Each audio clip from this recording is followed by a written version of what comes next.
Di tengah kesibukannya Carol juga kemarin bisa meluangkan diri menyempatkan waktu itu untuk hadir bersilaturahmi seperti apa? Ya memang aku kan diundangnya kan lewat Mas Feral. Jadi Mas Feral yang bilang, Mama datang ya ke ulang tahunnya Gala. Tapi kayaknya Mama datang sendiri ya, karena aku masih ada di sini kalau nggak salah di acara di TNI. Jadi aku akhirnya datang sama Fania, terus dia nyusul. Dia cuma nggak sampai 10 menit, balik lagi. Ya udah, ini baru ketemu lagi sekarang sama Mas Feral gitu. Emang udah janjian sih. Berarti nggak ngapus ya, berarti soal asmara itu nggak pernah ngapus ke Carol? Iya nggak boleh lah, karena kan kalau kita ibu kita ngerti ya. Sekarang kan kapasitasnya kan udah bukan anak, tapi kan wakil rakyat. Jadi kita nggak boleh egois sebagai ibu, terus kita harus dipikirin atau harus kepo, ya enggak lah. Kalau dia ada waktu pasti dia akan cerita. Tapi kalau enggak ya berarti dia lagi sibuk sama urusan yang berhubungan dengan masyarakat gitu. Kalau dari Malvina sendiri support apapun yang dilakukan Carol dan mungkin siapapun pilihannya gitu.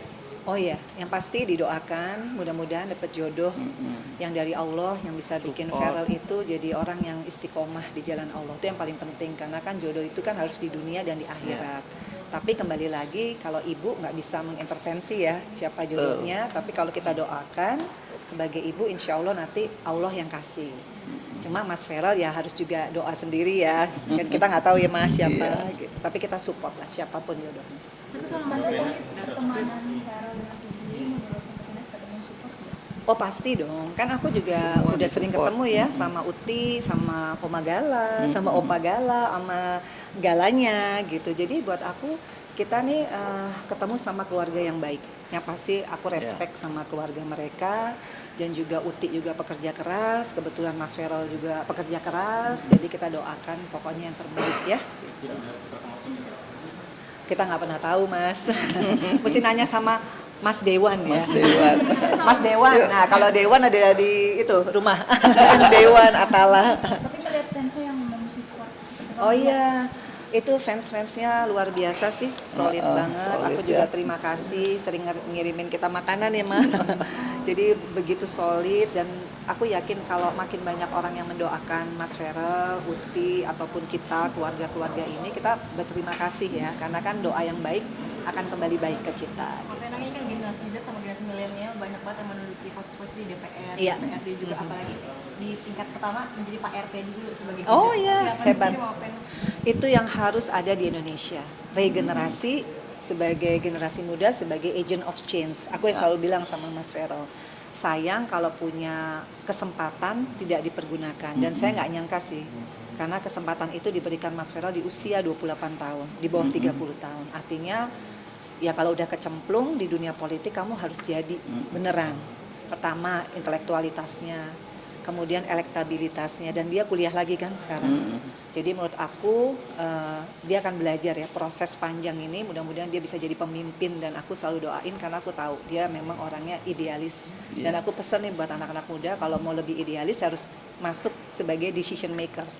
Baik itu legislatif, yudikatif maupun eksekutif karena kita trias politika. Nah, alhamdulillah Feral coba yang legislatif dulu. Tapi saya bilang boleh belajar berapa periode. Kalau ada tawaran jadi eksekutif, ya boleh. Tapi pendidikan juga harus mumpuni.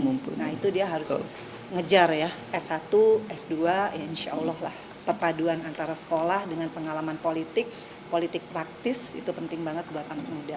banyak Gen Z juga berkibar sama Carol mungkin Gen Z sendiri ya udah deh kita nggak bisa maju ke legislatif tapi dia jadi Pak RT dulu, si Gen Z ini jadi Pak RT dulu, pimpin warga-warganya dulu gitu makanya. Iya bagus, menjadi Pak RT itu kan organisasi, kemudian juga kegiatan kemasyarakatan, ada amanah di situ. Jadi Pak RT mau jadi nanti bupati itu adalah stepping stone. Jadi justru saya merasa bangga sama anak muda kalau berani, kan kita ada undang-undang partai politik tuh. Ya kita jangan mau untuk memilih setiap kali pemilu, tapi mau dipilih. Nah nggak semua orang mau menjawab tantangan politik di Indonesia. Itu aja. Dan Feral salah satu yang, dia sih pertama kali shock ya, karena di politik kan beda banget sama entertainment. Dia harus mikir setiap kali dia ngomong, dia harus terukur pada saat dia membuat statement gitu. Dan dia harus belajar setiap hari, kementeriannya ada berapa coba.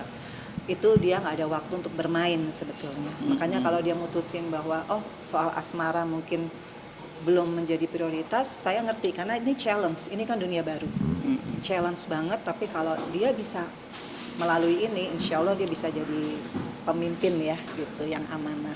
Mama Vena masih sering diskusi sama Feral masih soal politik, lagi Mama Vena kan lebih lama nih di legislatif, Feral kan masih baru. Iya. Sampai saat ini masih suka diskusi bareng. Jadi kalau di DPR RI sih, kalau ilmu tuh pasti kita akan belajar berjalannya waktu ya, learning by doing tuh pasti. Tapi yang paling penting adalah dia harus punya tim yang solid. Jadi tenaga ahli, aspinya nggak boleh ada yang aneh-aneh. Makanya saya selalu mengingatkan harus ada surat integritas, nggak boleh tuh ada yang mau arahnya main proyek, nggak boleh tuh arahnya mau terima gratifikasi, karena kasihan Mas Feral. Mas Feral itu kerjanya benar-benar dari hati. Nah, timnya harus mendukung itu yang selalu saya ingetin. Dari waktu, semua harus on time, karena kita kan dibayar oleh negara ya, dan kita nggak boleh mengecewakan masyarakat Indonesia dengan istilahnya jadi anggota DPR RI tapi tidak 1.000.000% involved gitu loh. Itu sih yang saya selalu ingetin. Kalau soal konten, soal materi, itu pasti bisa dipelajari. Gitu.